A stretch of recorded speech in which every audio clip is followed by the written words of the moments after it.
waxaan noo qorshaysan inaanu kordhino tirada booliiska, inaanu kordhino gaadiidka booliiska, inaanu kordhino communicationka ama isgaarsiinta booliiska, inaanu kordhino xirfadiisa aqooneed, inaanu kordhino oo maanta meeshuu jooga tira ka badan aanu gaarsiino, capacity building aanu sameyno.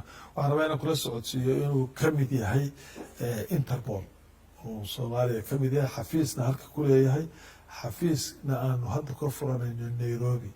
waxaa hadda la aasaasay oo Algeria ka socda waqtigan next week aan malaynayo saraakiil u diray Algeria, magaalada Algiers caasimadeeda, oo lagu aasaasayo Afripol oo ah African Police-kooda sida Interpol international u yahay, ayaa ka noqonaya African Police Chiefs ayaa meesha isugu imaanaya. waxaa lagu aasaasayaa oo anagu aanu xubin ka nahay oo nalaku marti qaaday.